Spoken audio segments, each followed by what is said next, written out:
Camera's rolling.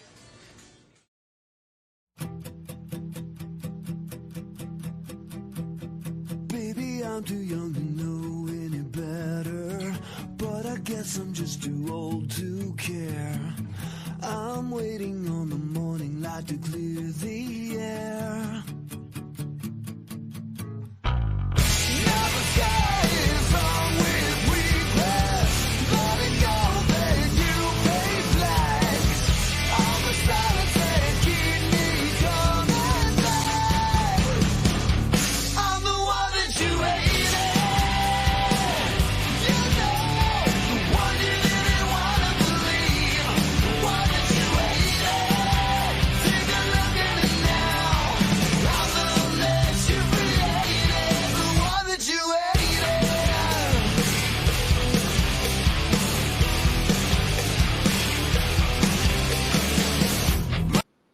What's going on, everybody? Welcome back to Dad Talk Today. I'm your host, Eric Carroll. Unfortunately, I'm not here with you right now. We are going to play back one of my favorite interviews over the next couple of weeks while we're gone, while we're out of town, while we are fighting for you and trying to get these stories out there. I'm going to bring back some of the vault, man. I was really stressing about trying to make some content for you guys while I was out of town. And I was like, hell, we got all this content. There might be some of these interviews that you guys haven't seen before. So that's what we're going to do really quick before we get into it, though. Down there at the bottom, Dad Talk Today, no spaces, Cash App, Venmo, Patreon, ways that you can support this show. There is also super chats and memberships over there on YouTube. We got the same thing over on Facebook, and make sure to go to the Dad Talk Today shop, get your gear. And everybody, this interview that I am going to show you right now is with former UFC World Heavyweight Champion, Mr. Tito Ortiz. Did I do it as good as Bruce Buffer? Probably not. Let's get ready to rumble. How's that? Yeah, come on. That's right. I hope you're as pumped up to watch it as I am, guys. With that said, I'm going to let you see this show. Tell me what you think. Make sure to like, share, and subscribe, and ding that bell so you get the notifications from when we are going live. I hope that you will welcome people to the movement while we are not here. So when we get back, we can get back in here and we can hit Dad Talk just as hard as we ever have, guys. I love you. Be praying for us out there. We're fighting hard for you. With that said, let's get to this classic episode with Tito Ortiz. Hey, everybody. Welcome to Dad Talk Today. Today, I have a very special guest, UFC Hall of Famer, the Huntington Beach bad boy, Mr. Tito Ortiz. Tito, how you doing? Doing great, man. How are you? I'm doing all right. So, brother, how long has it been now that you've been in the MMA game? Actually, it's been since, was it 2019, December 7th or December 6th of 2019 was my last fight. Last time I competed with the UFC, though, was 2013. And after that, I fought in Bellator. And then I fought in Combate America, which was my last fight in 2019. Oh, man, it's such a long career, and I appreciate everything you do. One of my favorite fighters. What's that been like for you as a dad, being a fighter as well? You know, it's as being a fighter, you got to be really selfish. And it's hard being a father because you can't be selfish at all. You know, my number one is my children's future, and I got to make sure I'm able to mold them into the men they are now. My oldest son, Jacob, who is at Arizona State University on a full ride for wrestling, is 19. And I think we've molded him perfect. Not perfect, but, you know, a good head on his shoulders. And then I got my twin boys, Jesse and Journey, who are 12 years old, and they're being homeschooled right now. And once again, I just got to make sure you kind of juggle the balls the right way to make sure that their future is plentiful. Their future is, you know, exciting. So they love day by day in school, just at home. But once again, when I get done training, I get back home. I make sure I'm always home right before they go to bed. I make sure that, I'm there in the morning when they go to school. It's important just being present as being a father. My father chose drugs over me, and it was very hard growing up because I always wonder, you know, why is that happening to me? Why am I that kid? Why am I the one? What's the matter with me? How come I'm not loved? How come I'm not the one that's being shown affection? but I understand that my dad chose drugs over me. And it took me a while to understand it. I think I was about 24, 25 where I really got it. My mom wrote me a long letter, like 7 pages, and explaining what the lifestyle we went through during that time, the drugs that got presented to them when my father had his appendix taken out was heroin, and for a painkiller, and he just got wrapped up in it, and he couldn't find the strength to defeat it. So I held that against him. I probably shouldn't have, but at the same time, I think it made me the father I am today, where I'm present for my kids. You know, I tell them I love them every day. I tell them I'm proud of them every day.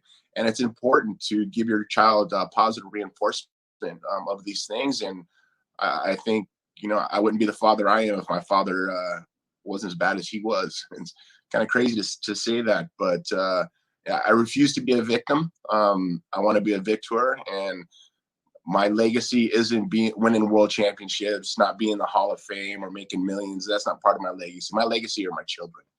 When I'm gone, I have 2 things for the rest of my life: my word, my name. And I teach my children these same things with respects, values, you know, being positive individuals to give back to society in a positive manner. And that's what I'm building. I'm building men.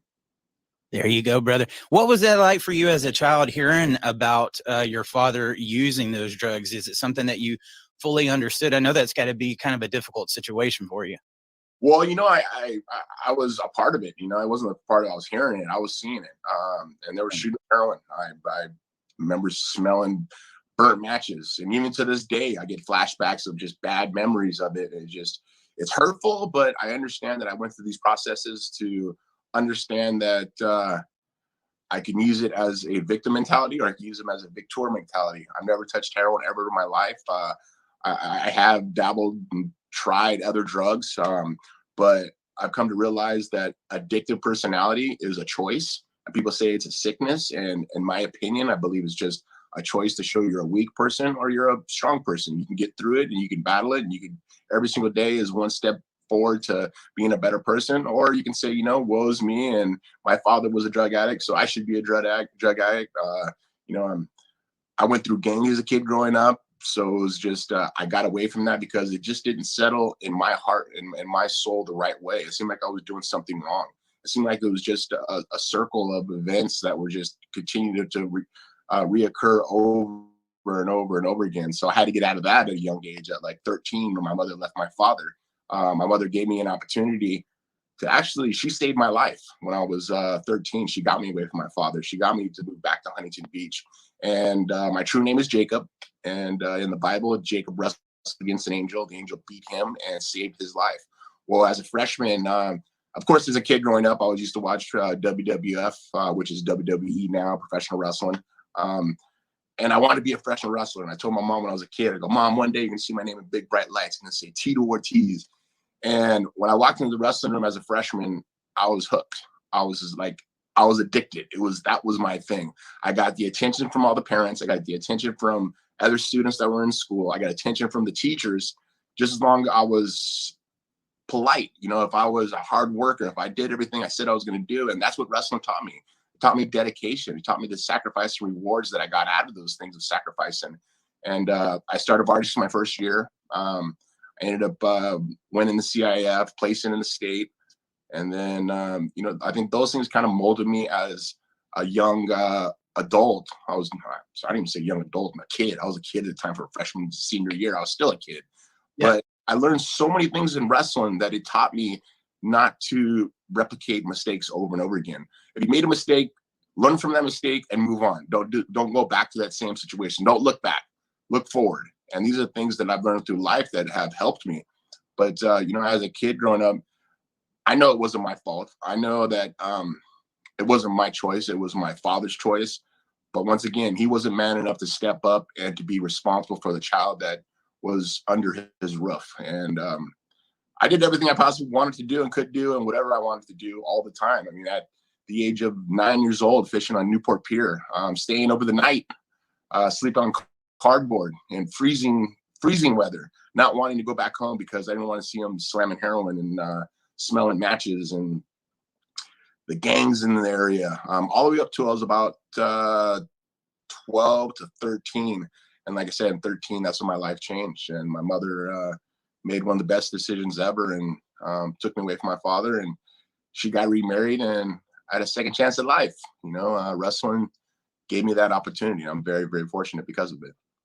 I know you touched on this a little bit earlier, but what was going through that with your father when you became a father? Was there any of those things? It's hard to give what you didn't have. Were there some mistakes that you got trying to not be like your dad, or what was that learning process like when you became a father? It was fear. I was afraid. I was afraid that I was going to mess up. I was afraid that, I was going to do the wrong things, not do the right things as a father. I wasn't sure what to do as a father. I was never taught how to be a father. Everything I knew in life wasn't what my father taught me. It was everything that I watched on television, everything I watched in the movies, love, affection, the hardships in life, just the type of things that normal people that would learn from their father or learn from their peers or learn from, someone who's a role model in their life, things that I've learned on television. I learned the facts of life from watching the facts of life.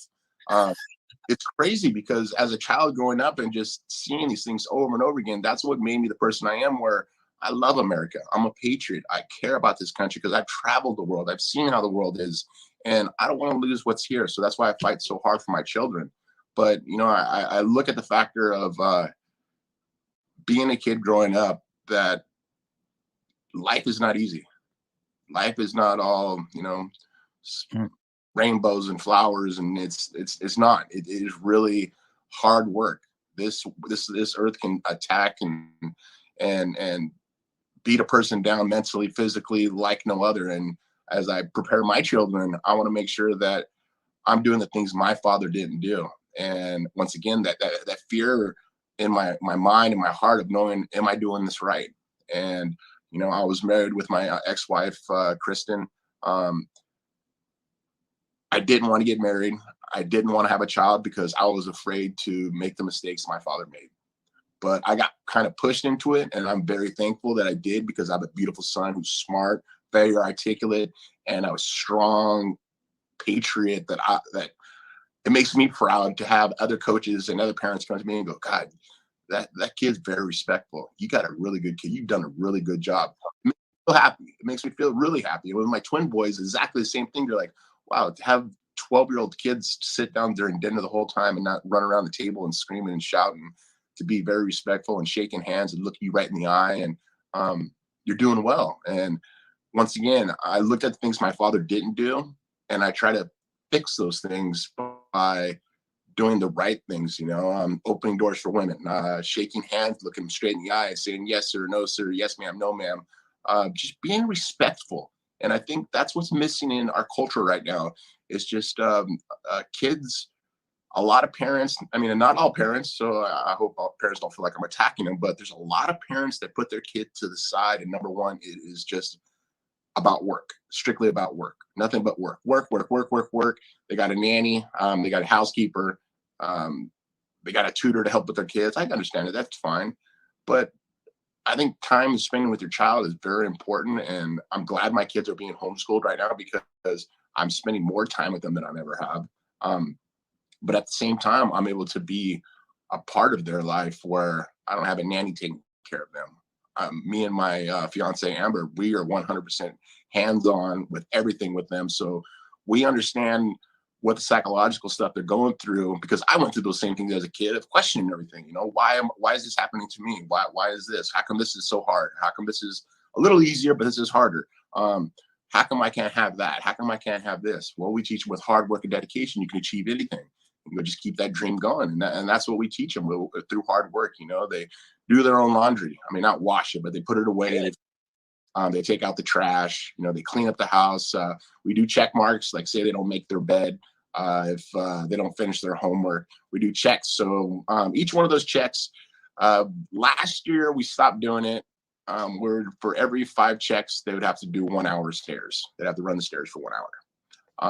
And that's maybe a little brutal, but once again, check marks stopped happening completely. And this year we started doing check marks where they got to earn it back by doing the lawn, by dusting the house. Of course, every day they have to wash dishes. One does one day, one does another, and they circulate through the week. But giving them I think just hard work of working for the next day to understand that just not given to him.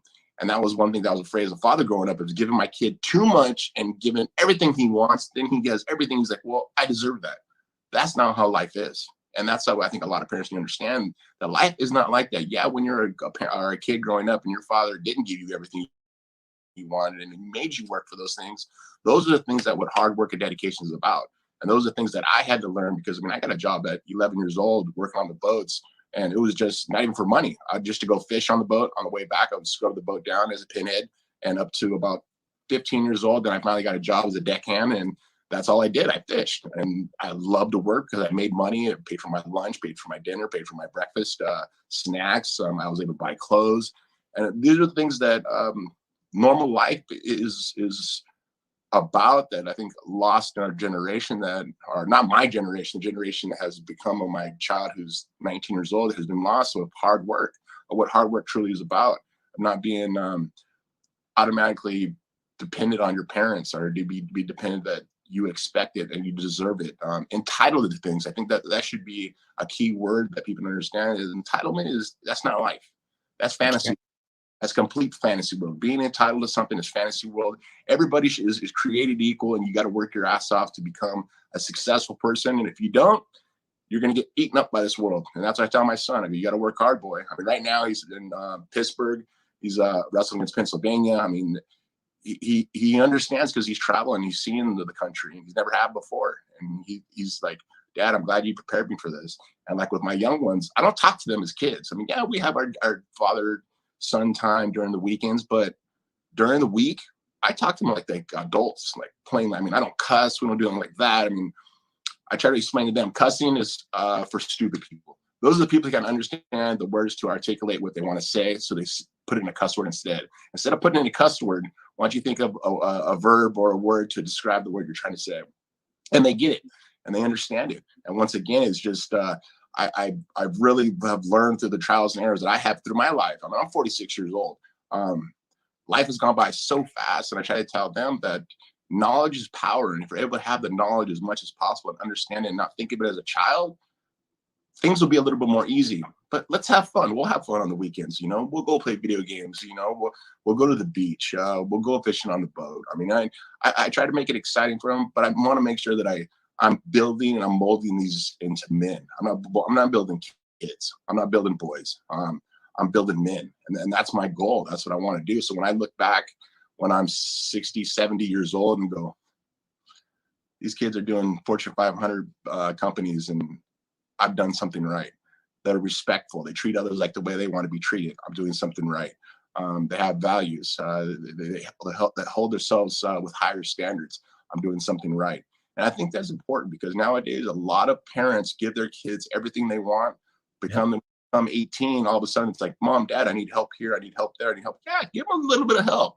But when they fall down, don't automatically go to reach trying to pick them up. Let them try to get up on themselves. Give them an opportunity. And I think it's important, because that's what life's really about, is learning from your mistakes and trying to process it the right way, where you're able to have a positive outlook of going, I'm not going to make that mistake again.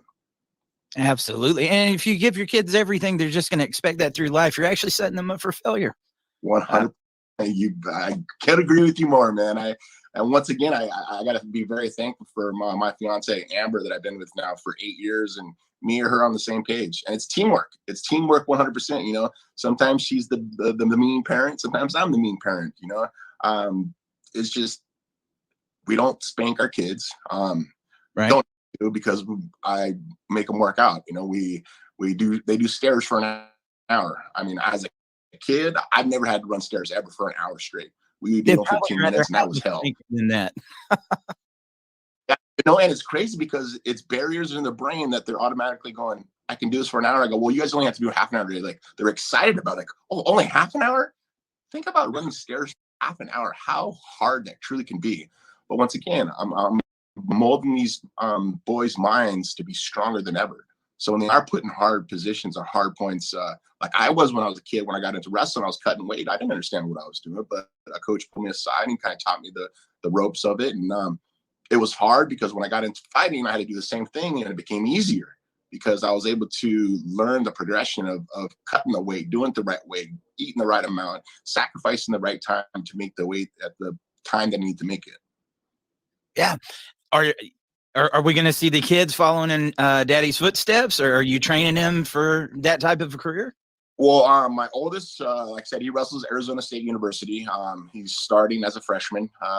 So my deal with all three of them, if they wanted to fight, they have to get their master's degree first. I don't care what it is, business. And my oldest, he's already majoring right now in business.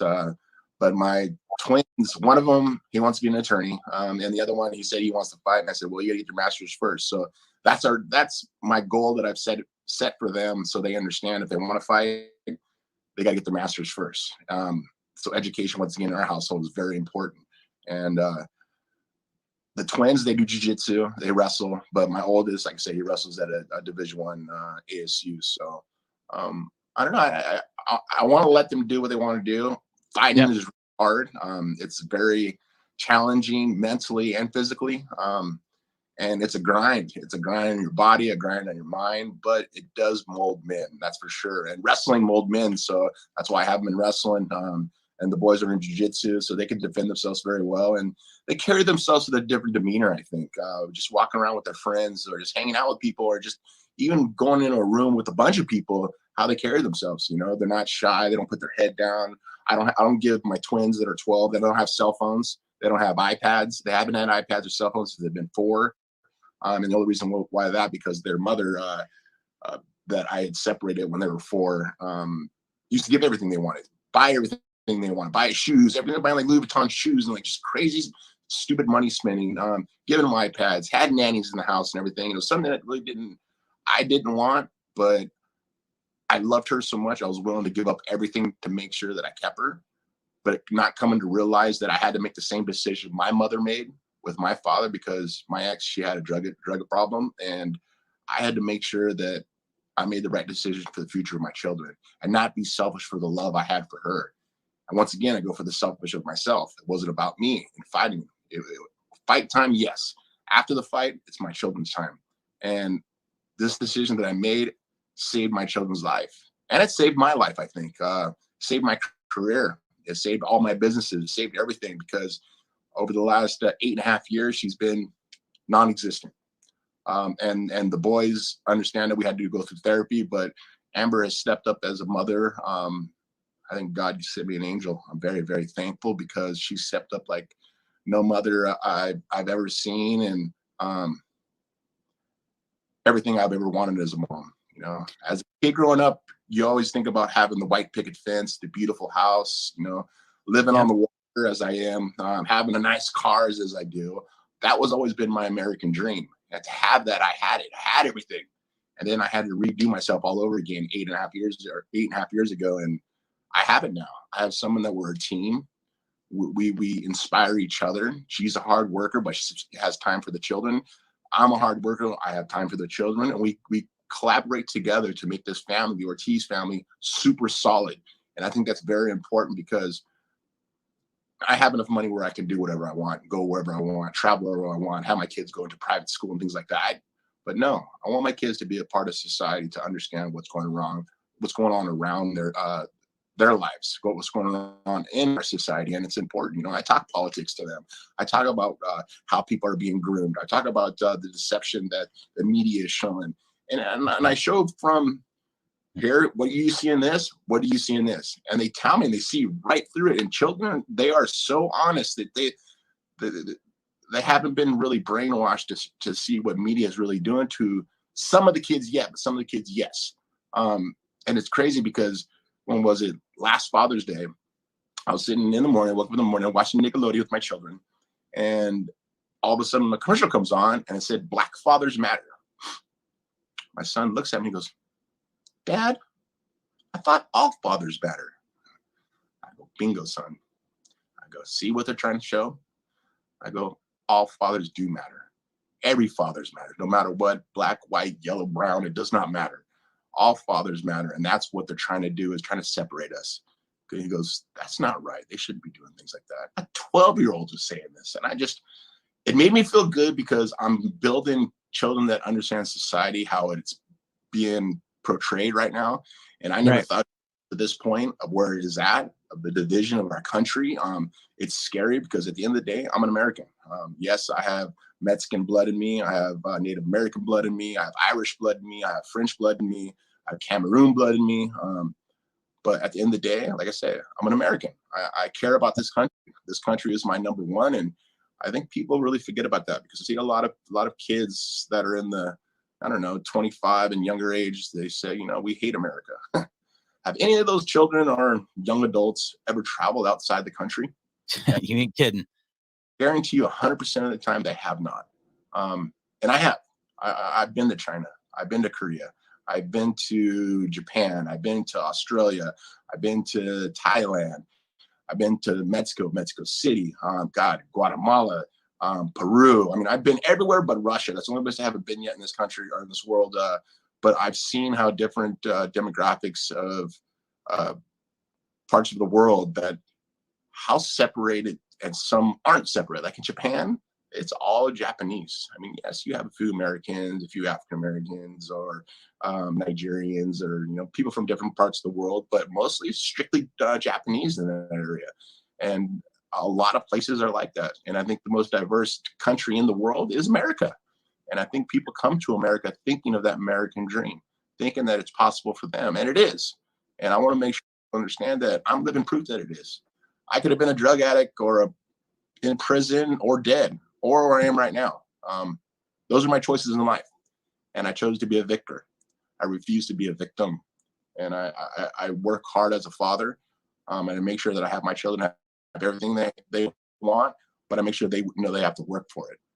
Like my sons, for Christmas time, they're like, Dad, please, can you give me the Oculus, the vision thing? And can you, my other son's like, Dad, can I please, all I want is a monitor. I go, cool, you guys get straight A's. You can have whatever you want. Yeah. That's so awesome that your son actually pushed back on that when he saw that on TV. I just got to ask, you was telling me that your kids were homeschooling. How much do you think that played into that they didn't have that agenda that's being shoved down all of our children's throats, probably coming from the public school, and how that played back into him being able to make his own reality and question those narratives being pushed? I think it really comes back just to the factor of, in our household, there's no color discrimination at all. I don't see a person's character, plain and simple. And it's kind of funny because when they were about 8 years old, we were in school at the time, and they came home after school, and they're like, Dad, I met this cool friend. You got to meet him, some brown kid. He's so cool. I was like, really?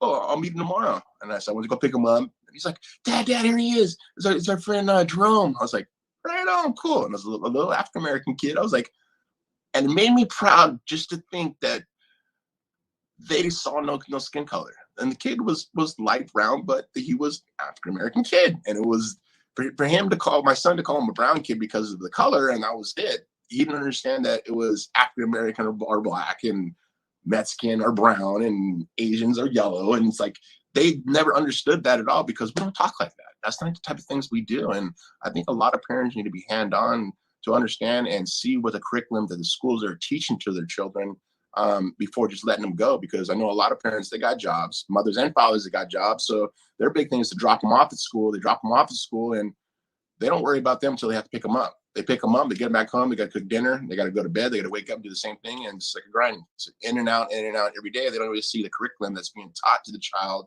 during the year. And a lot of the kids get lost by doing that. And I have a lot of friends who have kids that they've grown up in the last, 5, 6, 7 years, that their children think totally different than they think. They're like, I hate America. I hate this place, and they're talking about Marxism and things like this. And I'm just like, where were you when they were in school? How come you weren't overlooking that? Like, I was really busy, that to do. And I think nowadays, a lot of parents need to be hands-on with their children. And that's why I pulled my kids out of school. For the mask mandate here in California, I'm not putting my child in a mask. I refuse to do it. I don't wear a mask. I haven't been sick all year. I've shaken over 100,000 hands. I go to Vegas all the time. I take my kids with me. We're walking in the casinos. My kids don't wear masks. None of us have been sick. And don't get me wrong, COVID's real. It's a serious flu. I get it. But at the same time, what they're trying to do to our children right now is going to be very detrimental to their future, psychologically, and the things that they got to live with for the future. The critical race theory is another thing that they try to teach in our schools. I'm not doing that. I pulled my kids. I put them in homeschooled. The sexual ed, do not confuse my child if he's gay or not. I have no problem with gay. I have gay friends. If you're 18, you have an opportunity to make your decision. Up to 18, you're molding a child to be an adult. Do not brainwash them. They're so just easy to listen to other things around them and think that's the way it is because everybody else is saying. I mean, to be around a bunch of kids and you're like, oh yeah, well that kid was one of the tough kids and that kid's not really a tough kid. That kid's not a really tough kid. That kid's a really tough kid. So that's the bully. That's automatically how they think. Now all of a sudden it's like, yeah, that kid kind of says that he's a girl, but he's not sure. And then that girl says he's a guy, but she's not sure. But then all of a sudden they have adults pushing them saying, it's okay to think like that. You need to think like that. So they're weakening our society, plain and simple. And I want to make sure that I have control of my children's future. And like I say, for your viewers, I hope I'm not disturbing or hurting anybody's feelings, but this is truthfully as a father that I got to stand up for my children. If I don't do it, the government's not going to do it. And we've seen this over the last 2 years. The government don't care about us. All they care about is the mighty dollar, plain and simple. And it's just, it's embarrassing. And it's scary to me because as a father and a hard worker where I came from nothing, came from the streets, came from living on government cheese with my parents, living in motels, living in cars, living in garages, to owning a $3 million home on the water, buying my mom a home for Christmas, owning a Rolls Royce fan, owning a 38-foot speedboat by my house. And yes, those are materialistic things, but those were goals in my life that I wanted to achieve. Becoming a world champion, that was my goal in life I wanted to achieve. Getting my AA degree, that was a goal in my life I wanted to achieve. Having this stuff on this island where I live, this is a goal in my life that I wanted to achieve. To knowing that the American dream is alive, and don't let it go. Don't let society take over your mentality to lose your dream. And that's what I try to teach my children, is to keep dreaming, to keep working hard, just to be dedicated to yourself. And once again, I could just say is we have two things for the rest of our lives: our word and our name. Don't tarnish for anything, and always keep your word. And I think that's really, really important. There's nothing on the face of this earth that if you don't put the work in that you can achieve, and I got to agree with you, brother. I got a friend right now, Tito, in the state of Texas. They have been trying to transgender his son since his son was 7 years old. They send him to school in a wig and a dress. His name is James. They call him Luna. They literally want to chemically castrate. He was 7. He's 9 now, and took custody away from the father because he does not want this to happen. That's what we're living in right now. It's sad. I feel for kids like that because they're so confused, and they can really be pushed the right way. And it's not wrong or right. But I think at the end of the day, is we got two genders. We got male and female. That's it. That's all it is. When we become 18, 20, 21, and you figure out what life's about, and then you can make the decision, because that decision is going to affect your life for the rest of your life. That's important. When you're a child, you can really be involved in something you don't know what it really is when you get older. And I think it's, once again, it's my opinion. I just, it scratches my head because parents that think like that, then try to have a girl. If you have a girl, try to have a boy. I mean, have another kid then. Try to have another kid. But don't try to change their sex in their mind when they're so young and they don't even know.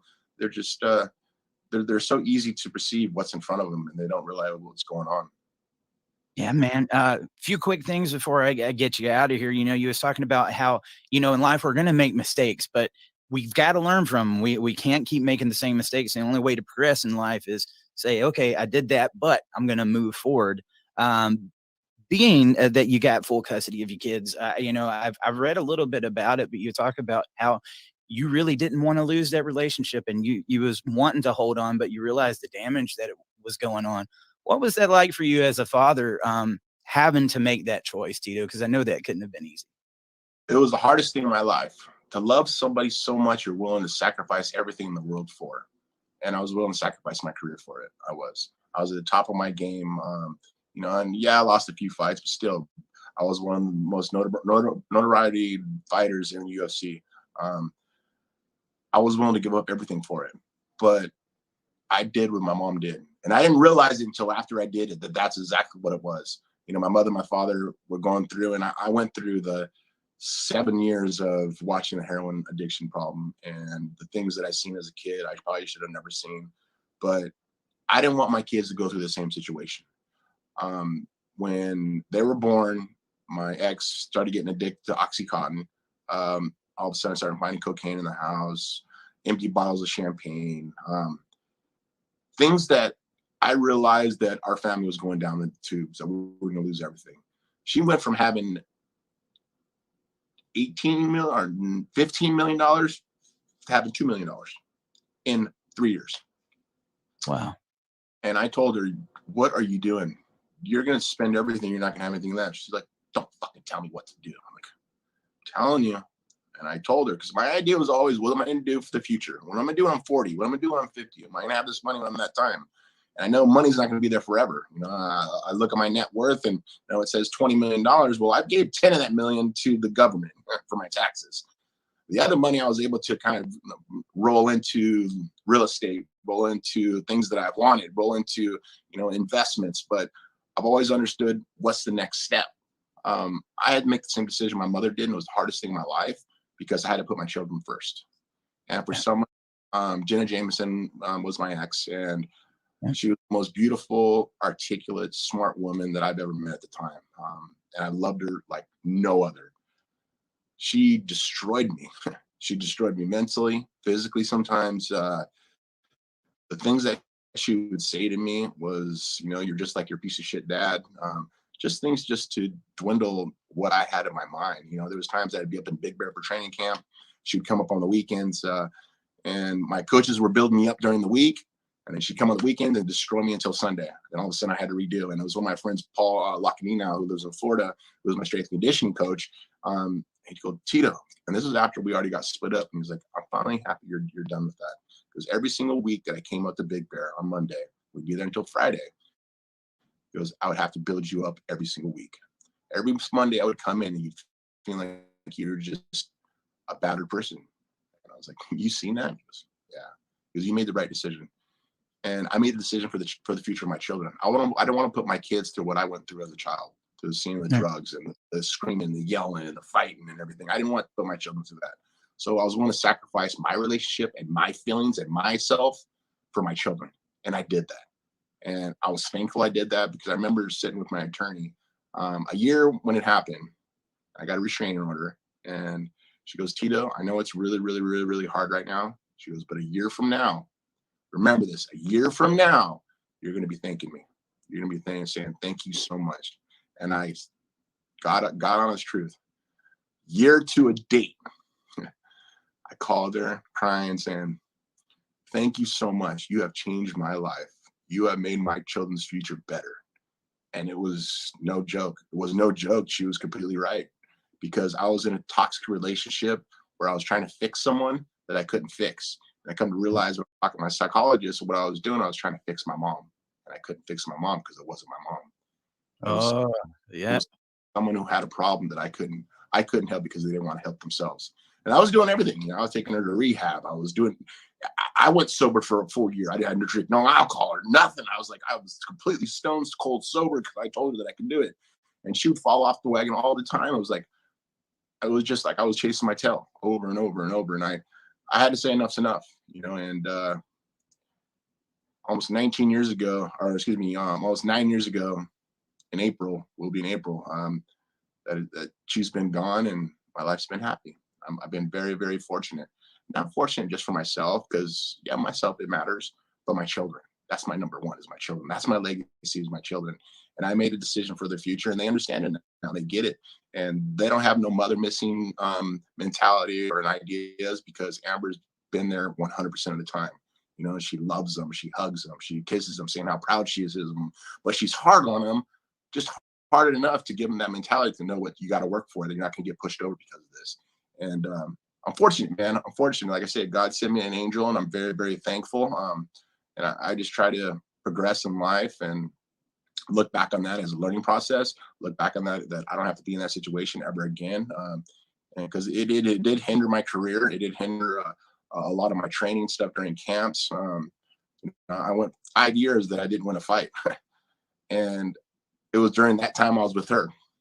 All of a sudden, when I got away from her, I won my first fight against Ryan Bader. And it was like, wow, this is what positive mentality feels like. This is what not being around someone toxic feels like. And it was a great feeling because I had someone around me that was saying I'm a good person, saying that, you can do this. I know you can do this. You're going to do great. You're a great father. Things that human beings need in life. They need a positive reinforcement, a positive mindset to be successful each and every day. And these are the type of things that I've learned that, I go out and I do motivational speeches and so forth that I've learned in life because it's life lessons. It's not something that I picked a book up and I read. It was something that I've learned and I went through and I put myself through, and it was hard times and it was crying and, and woe's me. I mean, to 10 years ago, I got accused of abusing Jenna, and all the charges were dropped because it was not true. And I thought it was the end of my life. I had a handful of Xanax. 10 of them. I was drunk drinking with my buddies that night. Got back to the hotel because I couldn't come to my house because I had a restraining order against me. And I said, you know what? Fuck this. Life's over. Popped the pills in my mouth. And the first thing that popped in my face was my son Jacob's face. I was like, spit him out. Cried, went to bed, woke up in the morning, and I was alive. It was because my child's face was, and I was going, I can't let my child down.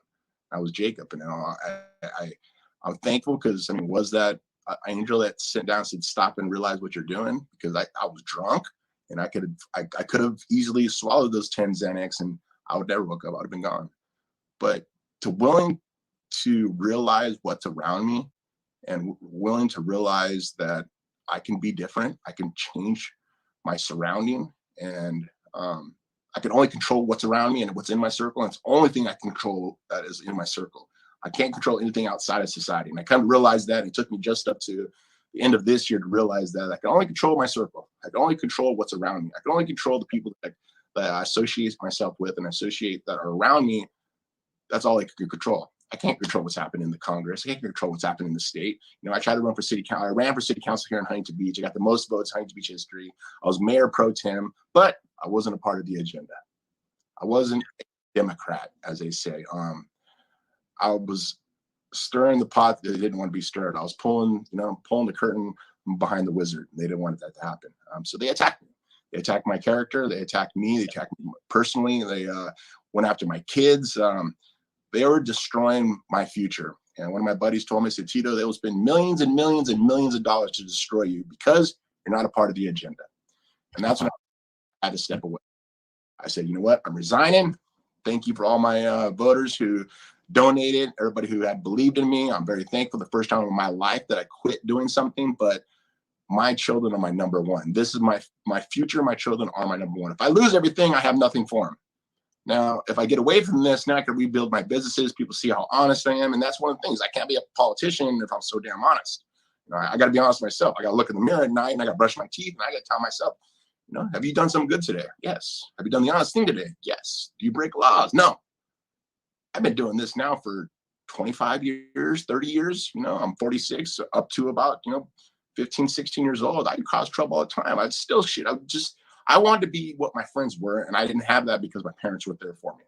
And I come to realize that's not the way to do it. You got to work hard, you got to respect, and you got to have values, and you got to dedicate yourself to something you want to achieve. And I've achieved those things through hard work and respect and values and dedication and just things that I want for my children. And I can't tell my children one thing and do another. I got to stick to my guns on everything I do.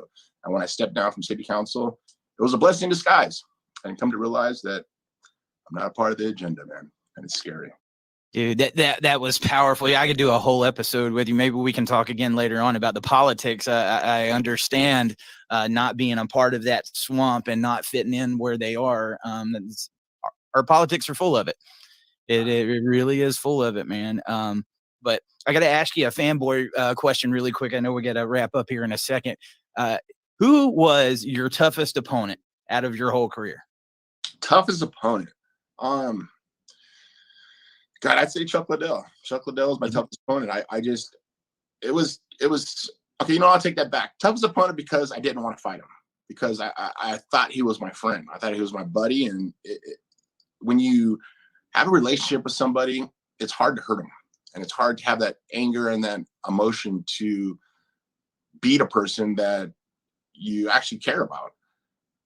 A person that I really didn't care about, that I respect more than anything, that's a really close friend of mine right now, is Randy Couture. I'd say that'd be my hardest fight. He took my world title away from me. I thought my career was over. I mean, this in 2003. And I had no respect for him. He was 40 years old. I was 32, 31, a world champion. And I was like, I'm going to beat this guy. And he beat me 5 straight rounds and took my belt. And I cried in my hotel room that night, thinking my life was over. I got out of the shower from crying, and I looked in the mirror and said, Tito, as I do all the time, is have a conversation with myself. I said, Tito, time to pick yourself up. Wipe those fucking tears. Go out and have fun tonight and get your ass back in the gym on Monday. Because I wasn't injured. I didn't have no problems with me. So I was like, all right, I did that. I went out and I had fun that night, woke up in the morning, packed my stuff up from Vegas, drove back home. Monday morning, I got back in the gym and I started training. And God, from 2003 all the way up to 2019, I continued to compete. And I love it. It's exciting. It's just that motivation, that feeling of preparing for a fight. There's nothing like it. To watch my body transform from, kind of a dad body looking to a chiseled specimen, and to be in the best shape possible, hitting mitts for 15 rounds and just running 4 miles and getting it done, in like 28 minutes. I mean, it's crazy the things that you put your body through, but it's all psychological. When you believe you can do something, you can do anything. When you say you can't do something, that's when you lose. That's when you're done. That's when you can't do it. Because it's, once again, the mind is so strong, people don't realize it because they're always doubted. And to be that person to be doubted, it's hard to have success from that. But if you're the person that believes in yourself, you have other people around you who believe in that same positivity, you can be untouchable. And it's crazy in the sport of mixed martial arts, because anybody could lose at any certain time of choke, punch, kick, submission. There's so many ways to win that you never know who's going to win that night. There's always so many upsets, because it all comes down to how the fight camp went. How the fight camp went is how the fight's going to be. And I can't count how many fights that I've done the same thing over and over and over, repetition, that the fight went exactly like that. And it was just it's crazy that I can look back at my career and to say that I'm still competing at 46 years old. I'll be 47 in 2 weeks. But to have the physique and the mindset and the train of thought that I have, the things that I've gone through, and I'm on social media, of course, on Instagram, Tito Ortiz 1999. And you got to look me up. You literally got to type it in. Just going to ask you that. 1999, because I'm being shadow banned. They don't like the truth. But to have the knowledge and the stuff that I've gone through my life of just training and life and fatherhood and, business savvy, the stuff that I've gone through, it's been great. Through UFC, I got a master's in promotion, literally a master's in promotion from UFC for free. It wasn't free, but I mean, I guess I had to pay for it physically and mentally, but I learned a lot from it. I learned a whole lot, of the business partners I have, of starting other businesses. And it's been important, working for Donald Trump in 2008 on Celebrity Apprentice, the things I learned from that, just in life lessons that I was able to learn. I'm able to use that as knowledge as power. And I'll continue to do it. Like I say, my mind's young. I'm sharp as a nail. Everything I do, it's very methodic, but very thought process, where I'm able to do things the right way, I think, now, and not make mistakes. Gotcha, man. Hey, where can everybody keep up with you and reach out? I know you just mentioned your Instagram. I'm glad you said something, because I was looking you up the other day to get on the social media after we talked, and your profile would not pull up, brother. No, it would not pull up. And then when it says when you follow me, and it's funny because over the last, 2 days, I've gotten 5,000 followers. But when you go to follow me, it says, are you sure you want to follow this person because he posts misinformation on COVID? People look at Tito Ortiz, 1999. You got to literally got to put it in TITO ORTIZ 1999. There's another one that says 19999, has 5 nines, not or 4 nines, not 3. That's not me. I'm the one with the blue check mark. But scroll through it and look through the stuff that I post. Look through everything I post. So they call it conspiracy theories. Well, now I'm calling spoiler alerts because all the shit's coming true. And I do my research. And 2020 really made me open my eyes. And it's scary because I wish I never would have done it. I wish I can go back and rechange that and not really open my eyes. But I guess I opened my eyes for the right reasons because I open a lot of other people's eyes. And it's important because this country is in dire straits where we need help. We need something for the future of our children. We need the future of this country. And it's important because there's only one country like this in this world. And it's called the United States of America. And it's important. And it's important to me. I have a lot of friends who are special force guys, a lot of friends who serve, a lot of police officer friends. And it's crazy how much the government overreach is.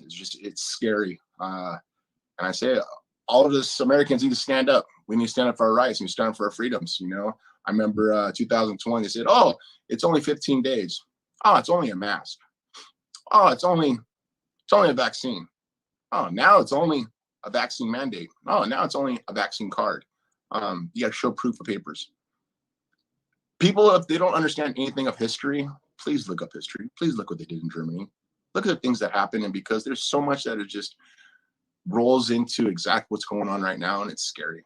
And once again, I don't want to get into too much because then people say, oh, Tito's crazy. And let me tell you, I'm far from crazy. I'm far from stupid. I'm very educated and book educated, yes, but more than anything, street wise, like I've done things that people that are 70 who have never done, that I've seen, that I've been through, that I've treated, that have put their lives through those things. And like I said, I've learned things. I learn things every day. I never stop learning. I learn every single day. But once again, it's just this society right now as fathers, mothers, single fathers, or families, pay attention to your children's future because your children weren't asked to be brought into this earth. You wanted them here. So it's your obligation, your duty to be a true parent, to be a present parent, to tell your kid you love them every day, to say that you're proud of them. Because as a kid, because I still feel like a kid, as a kid, that's all I ever want to hear from my father was, son, I'm proud of you. Son, I love you. And I never heard that. And that's what I tell my kids every single day. I say, Father, boys, I'm really proud of you. I give them a big hug. We can make sure we give at least 5 hugs a day.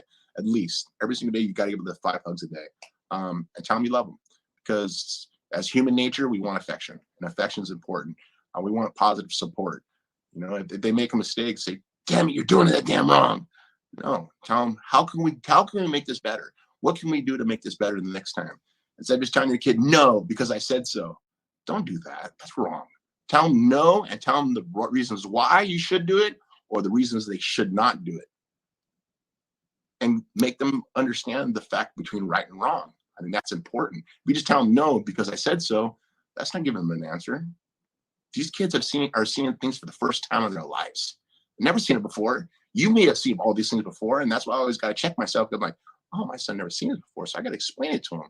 And I want to explain it to them so they understand and they can have their own articulate mindsets of what's going on in their surroundings. And it's important. I tell them to watch their surroundings wherever they go, watch out for people. And there's been a few times that my kids have really protected themselves because they watch their surroundings. And it's important because once again, as parents, we're molding men or we're molding women. And it's important that we do it the right way with, like I said, we use our 2 rules, keep our word and our name. And that's very important to our family. That's it. Hey, Tito, it's been an honor, brother. Thank you so much for coming on. And, what's next for you? What's coming up next? I got a few appearance stuff in Florida. I'm actually looking to upgrade my home, selling my home, or possibly moving to Florida so my kids can go back to school so they can enjoy high school years. I possibly be fighting maybe in March, April. I just started training here last week, and I really started from zero because I took about 3 months off after my loss against Anderson Silva. They say when you get knocked out, you got to make sure you clear all the webs out of your brain completely, let your body heal completely. So I did that. But at the same time, I didn't train. I didn't raise my heart rate. And that's a little bit of a problem because now I got to build my blocks up again. But I'll be fighting again this year for sure. I'm excited. I said once again, I feel like I'm on target where I need to be. But at the end of the day, it's about my kids, man. I got to make sure my children have a great future. And they say you become what you surround yourself with. And I've been surrounding myself with very successful, smart people, and I'm going to continue doing that. All right, guys. That was my interview with Tito Ortiz. Dude, crazy thing is, there's a lot that's happened. He has moved since then. I think he's down in Florida, but I got to meet him like a month later at CPEC. That's a big guy. he's a big guy. You know, I'm not a small guy by no means, but when I stood next to him, I'm like, damn, I can only imagine looking across from him in the cage. You want some of this? No, you don't. Let me go walk back over here. Really super cool guy though, man. And I enjoyed that interview so much. It was one of the ones that stuck out in my mind because he was so proud of fatherhood and speaking about it. So thank you so much. I think he's got even a more brand new social media. I think that one got deleted too. So I don't know what number of social media that Tito is on at this point. But guys, really quick again, Cash App, Venmo, Patreon, many ways you can support the show. Dad Talk Today, no spaces. We got the subscriptions and the memberships and all that stuff on YouTube and Facebook. Make sure to go and get your gear. I'm showing back some of these interviews from some of you that might not have been able to see it. Tomorrow, we got one that I really enjoyed, and I think you will too. It was one of the craziest. It was probably the least I've ever talked in an interview, and it's Mr. Ted Nugent. The Motor City Madman. He played Wang Dang Sweet Poontang on Dad Talk Today. Do you know how cool that is? And then wrote a song and My Girl and everything. And this little boy looking like a Tito Ortiz and Ted Nugent, some of these other interviews that you're going to see. It's like, how crazy is this, man? I'm talking to people that I love to watch growing up, but at the same time, they are talking about the importance behind these issues. You know, I think sometimes when people would see those, oh, it's trying to be famous or you're not listening. Listen, guys, every time somebody tunes in to watch something like that, they hear a message that they might not normally. They might be looking him up because he's the UFC guy. They might be looking up Ted Nugent because he's the Motor City Madman. And then they get to hear a little bit of Dad talk and what we're doing. So that's the plan, and we're going to keep doing it. Guys, whatever is going on with you today, I hope you are amazing. I hope you're well. Remember what I said. You are important. You matter. Can we get that going? Men, dads, masculinity. And I'll be back next week to keep bugging you with that button. Okay? Love you guys, and I'll see you next week. Hey, everybody. Eric Carroll here. Thank you for tuning in to another exciting episode of Dad Talk Today. While we fight for you, we would ask for you to please help fight for us. Like, subscribe to our channel, and ring that bell so you get notifications every time we go live. There's also Super Chats, patreon.com/Dad Talk Today, and other ways you can support our channel. Thank you for being here, and we will see you next.